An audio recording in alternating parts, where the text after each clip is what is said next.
on the opposite side, not on G8, where he planned to find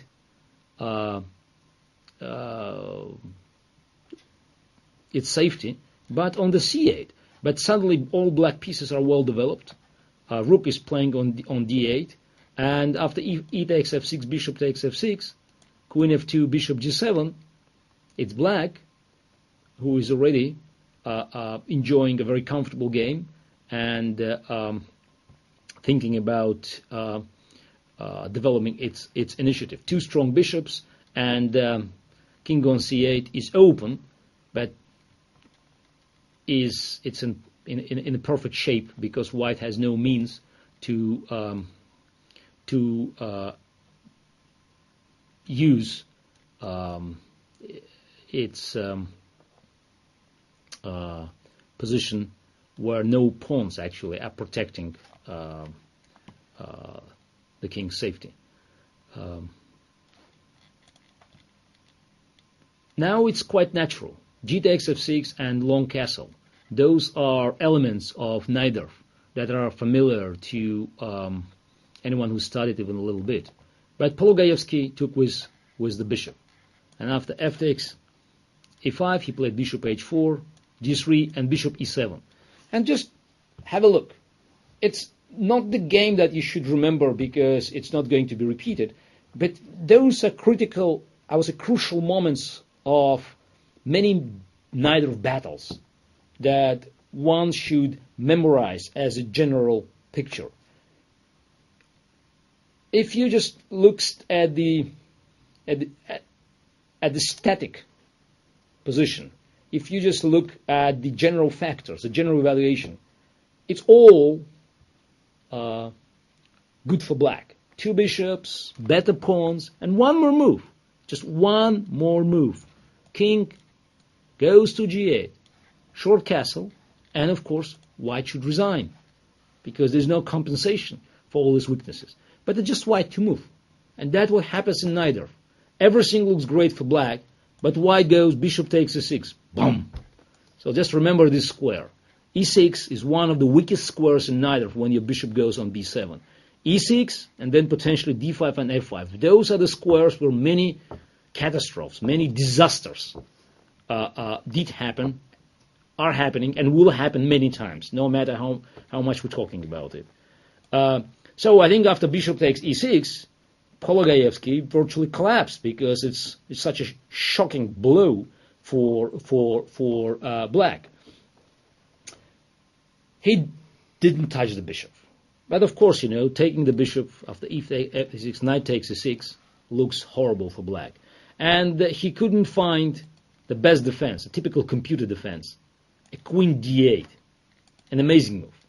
It's not just, bringing queen back, but also creating a threat. Bishop G5, and suddenly, white king on C1 and queen on D2 could be exposed. So I don't want to go into all details. I analyzed this game very deeply in my great predecessors in the chapter dedicated to Boris Spassky. It's a phenomenal game. I just would say that Polugayevsky, after bishop takes E6, played castle, and it was sort of a capitulation, because then bishop goes back on B3, and now white knights will appear on D5 and F5 without being sacrificed. And Spassky won the game. There were some interesting moments that occurred later, but as a matter of fact, it has nothing to do with the opening development. But it was not the only great game that Spassky won in this opening. In fact, many years later, in 1969, in the World Championship match, he played Petrosian in the second match. In game 19, to a great surprise of many commentators and strong players, and I think it was a pleasant surprise for Boris Spassky also, Petrosian, who was struggling to equalize, he was 1 point behind Spassky after 18 games, he actually chose this line. I don't know what was his idea. I think he wanted to be very active with black pieces, and maybe he hoped that Spassky who was just, few steps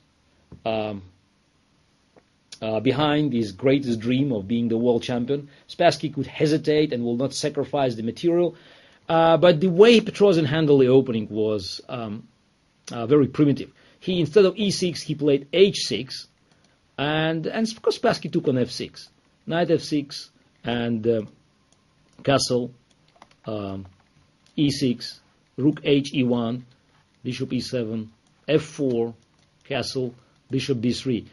As you could see, it's not even about two bishops. So yes, black has two bishops, and if we just eliminate queens, if queens are exchanged, black could have a very good and comfortable endgame. But the queens are there, and white could immediately organize an attack, and after rook e8, king b1, bishop f8, g4, Spassky started an attack that brought him a very nice, a brilliant win in this game. It was one of the shortest games that Petrosian lost in their matches, and Spassky increased his advantage to 2 points, and in a few more days he had become 10th world champion. So it was another interesting game. It was another great experience. As you could see, Spassky's concept was very simple. Just to develop all the pieces, put them in a good centralized positions, and then prepare and carry decisive blow.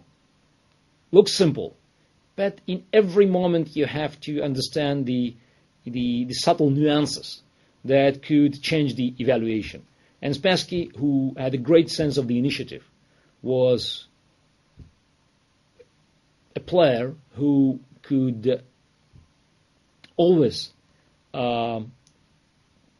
diversify his plans and finding the right moments to deliver a decisive blow.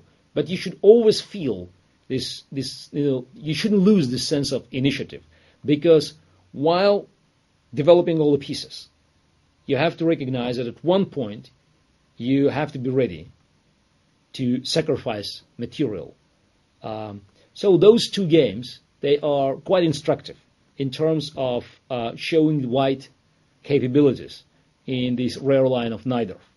And learning from these great players, learning from Spassky's creative power, you could definitely improve your games in similar positions. Because another important thing we should remember, many Sicilian lines, they are interconnected, and there are similar positions that could occur even in Najdorf and Arousal. So that's why learning in Najdorf, learning from their great games, you could always make a projection to other openings. Even in Najdorf, as I said and repeated a few times, there are generalities. And finding these generalities will help you to understand better other sharp Sicilian lines.